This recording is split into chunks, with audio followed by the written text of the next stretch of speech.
네, 하박국 선지자는요, 기원전 7세기 초반에 활동하던 선지자입니다. 그때는 이미 북이스라엘이 아수르에 의해서 멸망을 당했고요. 남유다는 아수르의 어떤 정치적인 속국으로서의 어떤 그런 신세를 면하지 못하고 있던 그러한 정말 풍전등화 같은 그러한 시기였습니다.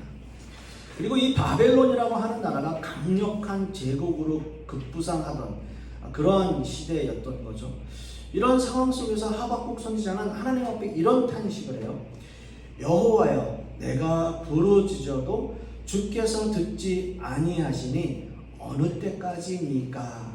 내가 강포로 말미암아 외쳐도 주께서 구원하지 아니하시나이다 라는 탄식을 하나님 앞에 부르짖게 됩니다. 이런 선지자의 탄식과 부르짖음의 그 바탕에는 이런 억울한 일을 언제 풀어주실 건가요? 라고 하는 그 물음에 대한 답을 요구하고 있는 거죠.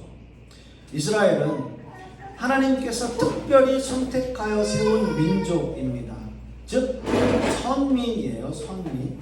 그래서 그 어떤 어려움이 있다 하더라도 이스라엘은 하나님께서 그들을 보살피고 도와주시고 감싸주시고 인도해 주실 것이다 라고 하는 믿음을 가지고 살아왔던 거죠. 한 예로 애굽에서 이스라엘 민족을 이끌어내신 일도 어떻게 보면 그런 의미입니다. 하나님께 택함받은 백성들, 내가 반드시 그들을 구원할 것이다 라고 하는 의미에서 애굽에서 이끌어낸 거죠. 그런데 지금 하나님께서는 침묵하고 계세요. 하나님은 그들을 못 본 채 하고 계세요. 아니, 못 본 채 하시는 것뿐만이 아니라 오히려 악인들을 들어서 이스라엘, 즉 하나님의 백성들을 치려고 하시는 겁니다. 그래서 하박국 선지자는 다시 한번 그렇게 부르짖습니다. 그렇습니다. 하나님 좋습니다. 우리가 죄를 범한 거, 우리가 잘못한 거 맞아요. 우리가 너무나 잘못했습니다. 그런데요, 아무리 그래도 우리를 벌하시기 위해서 악인들을 사용하시는 것은 좀 너무한 것 아니신가요? 라고 하는 질문이에요. 하박국 선지자의 이런 애통하는 부르짖음은 어떤 의미에서는 이 세상을 살아가는 성도라면 누구나 다 하나님 앞에 이런 질문 할 수 있을 겁니다. 어찌 불의를 저지르는 저 악인들을 통해서 우리 의인들을 괴롭힐 수 있습니까?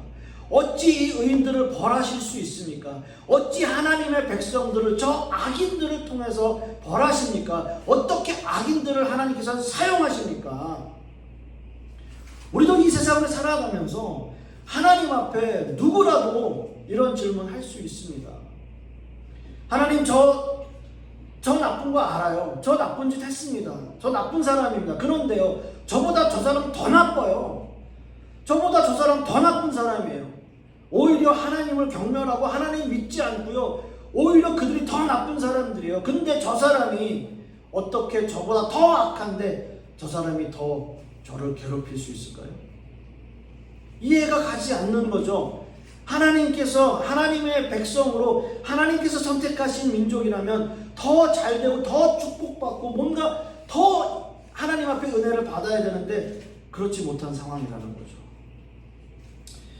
그런데 여러분, 교회는 신자가 세상을 어떻게 살아가야 하는지, 어떤 방법으로 살아가야 하는지 가르치지를 않아요. 교회 안에서는 어떻게 해야 될지 가르쳐요. 교회 안에서는 열심히 기도하고 열심히 하나님 앞에 부르짖고 열심히 하나님을 믿고 말씀도 열심히 교회 안에서 보는데 교회 밖으로 나가면 그 모든 걸 싹 잊어버려요. 그렇게 하지 않는 거예요. 그리고 교회는 또 목회자들은 그런 하나님의 백성들이 어떻게 세상에 나가서 어떤 식으로 견디며 어떤 방법으로 살아가야 하는지 가르치질 않는다고요.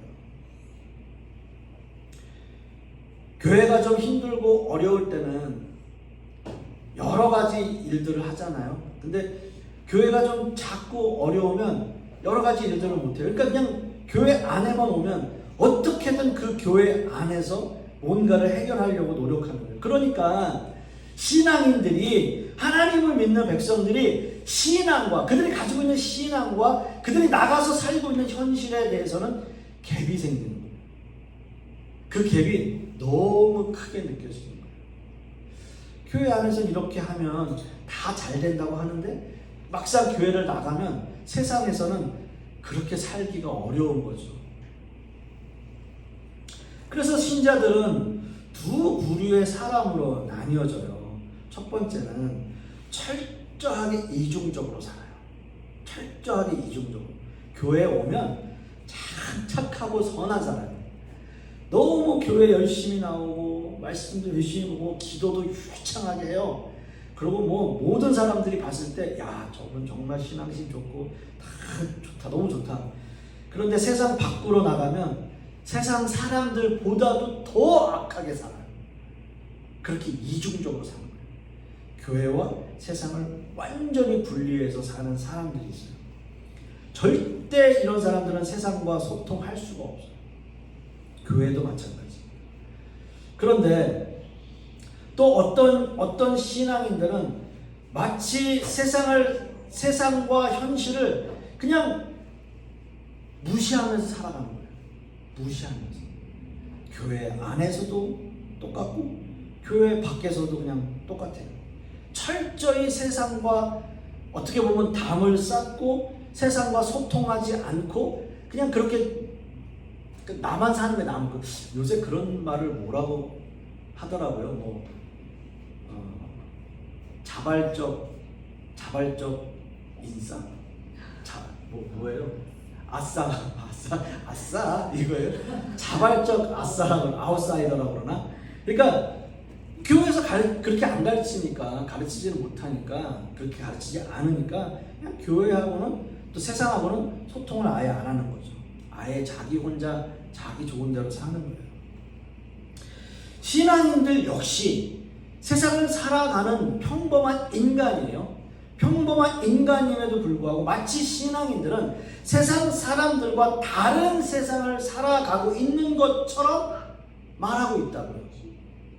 교회에서 그렇게 가르쳐요. 그래서 목회자들이 그렇게 가르치는 거예요. 현실의 삶을 직시하고 현실 속에서 하나님을 알고 그 현실의 삶 속에서 하나님의 섭리가 무엇인지 알아가야 됨에도 불구하고 교회에서는 오히려 세상과 좀 담을 쌓으라는 얘기를 하는 거죠. 오히려 소통을 못하게 만드는 거예요. 그렇게 가르치지 않는 거예요. 하박국 선지자 다시 한번 돌아와 볼게요. 하박국서 2장 4절의 말씀을 보시면 보라, 그의 마음은 교만하며 그 속에서 정직하지 못하나 의인은 그의 믿음으로 말미암아 살리라 라고 말씀하고 있습니다. 하박국 선지자는 하나님의 이 음성을 듣기 전에 두 번의 질문을 했어요. 첫 번째 질문은 뭐냐면 왜 그 당시에 패역한 유다를 벌하시지 않느냐는 거예요. 왜 유다를 벌하지 않습니까? 그건 당연한 거죠. 유다가 하나님 앞에 범죄했으니까 유다가 당연히 벌을 받아야 되죠. 근데 왜 벌하시지 않습니까? 라고 질문했고요. 두 번째 질문은 유다를 벌하시는 거는 맞아요. 근데 왜 하필이면 더 악한 저 바벨론을 들어서 그들을 벌하시느냐라는 거예요. 당시에 선지자로서 할 수 있는 질문이고요. 또 그런 의문을 가질 수 있는 장면이에요. 그리고 하나님의 답변은 이거예요. 의인은 믿음으로 산다라는 거예요. 자, 여러분 한번 잘 생각해 보세요. 하박국 선지자의 질문에 대한 하나님의 답, 과연 이게 맞는 답일까요? 첫 번째 질문은 당시 패역한 유다를 왜 벌하시지 않습니까? 왜 그들에게 유다에게 벌을 안 주십니까? 라는 질문이었고요. 두 번째 질문은 유다를 벌하시는 데 있어서 왜 하필이면 더 범죄가 많은 바벨론을 들어서 그들을 벌하십니까? 라는 거예요. 그 질문이니까 왜 유다를 벌하시는데 바벨론을 사용하십니까? 왜 유다를 벌하시지 않습니까? 라고 하는 질문이에요. 어렵지 않은 질문이에요. 근데 하나님께서는 거기에 대한 답으로 믿음으로 산다고 얘기를 하는 거죠. 믿음으로 산다? 의인은 믿음으로 산다. 하박국 선지자의 질문, 일반적인 질문이잖아요. 어떻게 보면 이럴 수 있잖아요. 왜 유다를 벌하시지 않습니까? 라고 하나님께 질문하면 이런 답일 수 있어요. 아, 그래, 내가 어차피 벌할 건데 조금만 기다려, 내가 그대로 벌할 거야 라고 얘기할 수 있고요. 두 번째는 왜 유다를 벌하는 데 있어서 바벨론을 들어서 더 악한 바벨론을 사용하십니까? 라고 물었을 때 바벨론도 악한 거 맞고 유다도 악한데 내가 보는 관점에서는 유다가 더 악할 수 있어. 왜? 너희들은 선민이잖아. 그러니까 내가 바벨론 들어서 해도 너희들 벌해도 억울해하지 마. 이렇게 말할 수 있잖아요. 그런데 하나님께서는 그냥 의인은 믿음으로 살 것이다 라는 답밖에 안 주시는 거예요. 그 질문에 대해서 의인은 믿음으로 살 것이다. 여러분, 지금 하박국 선지자를 통해서 말씀하신 답은 사실은 지금 제가 얘기했던 평범한 답이 아니라 그냥 의인은 믿음으로 산다 라는 답이에요. 그리고 이 답은 어떻게 보면 가장 옳은 답이에요.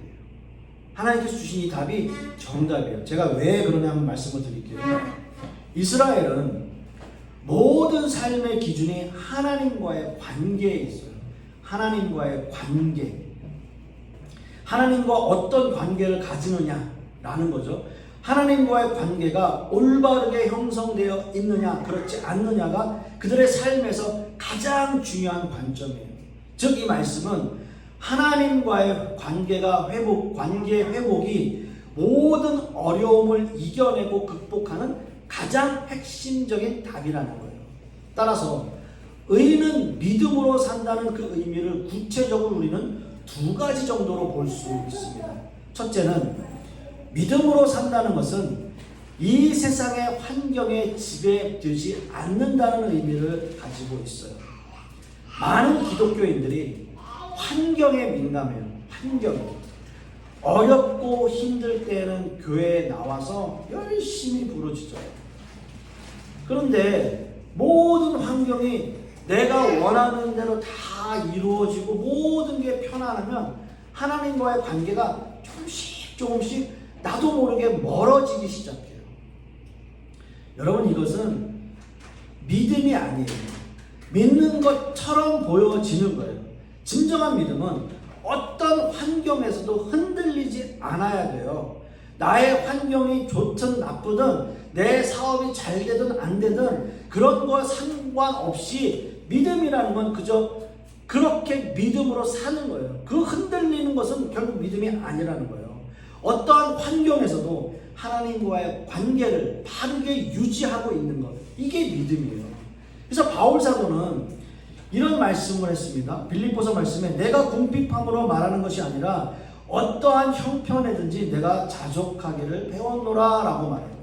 여기서 가장 중요한 단어가 어떠한 형편 그리고 자족이에요. 바울은 그게 믿음이라고 얘기했어요.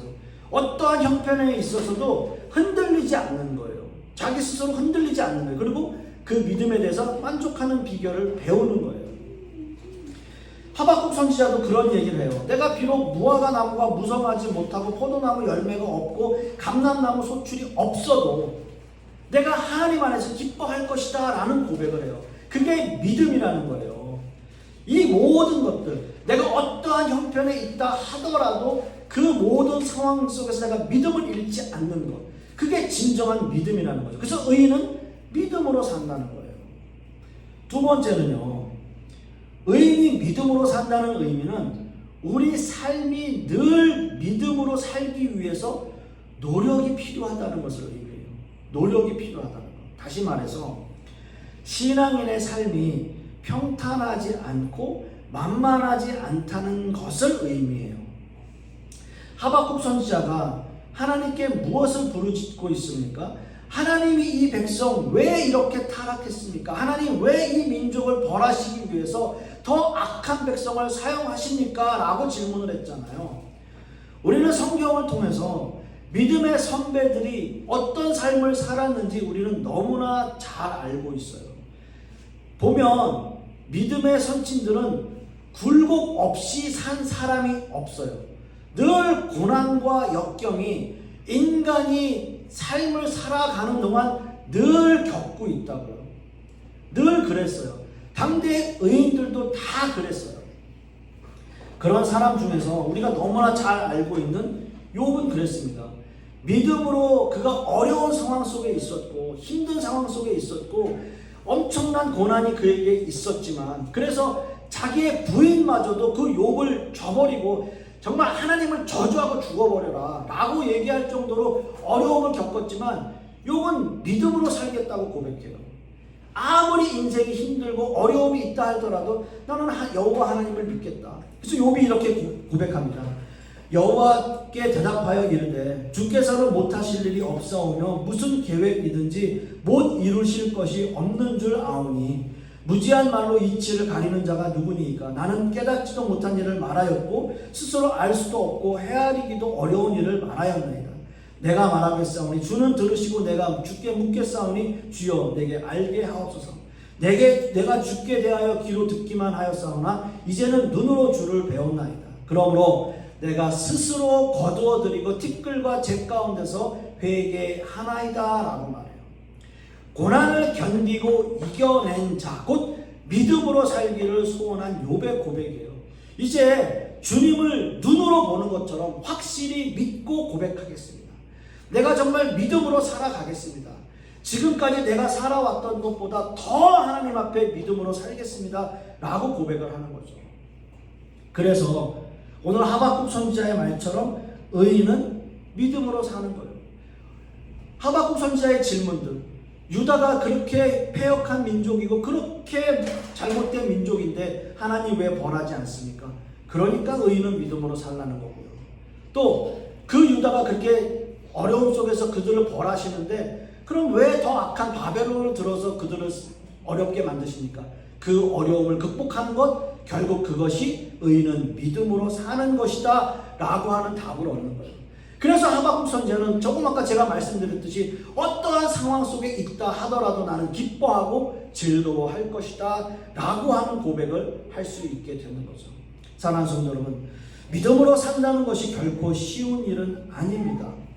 목사님 저도 마찬가지예요. 여러 가지 어려움이 있고 힘든 일이 있고 그렇게 해서 믿음으로 사는 것이 너무나 어려워요. 그러나 두 번째 말씀드린 것처럼 그것을 노력하며 사는 거예요. 이겨내는 거예요. 승리하는 거예요. 어떤 어려움과 고난이 있다 하더라도 이겨내고 승리하는 것. 그것이 바로 의인은 믿음으로 살아가는 겁니다. 사랑하는 성도 여러분, 간절히 소망하기는 우리 모두가 다 그렇게 의인은 믿음으로 사는 것처럼 믿음을 가지고 살아가시는 저와 여러분 되실 수 있기를 간절히 소망하겠습니다. 기도하겠습니다. 아버지 하나님, 오늘 하박국 선지자의 이 말씀 우리가 마음속에 온전히 새깁니다. 참 힘들고 어려운 상황들, 여러 가지 고난과 역경들, 우리가 그러한 삶을 살아가고 있음에도 불구하고 하나님께서 하박국 선지자에게 주신 답은 의인은 믿음으로 산다는 것입니다. 의인은 믿음으로 산다는 그 말씀이 우리의 마음밭에 온전히 새겨져서 어떠한 어려운 환경 속에 있다 할지라도 믿음으로 살아가는 우리 모든 성도님들 되게 하여 주시옵소서.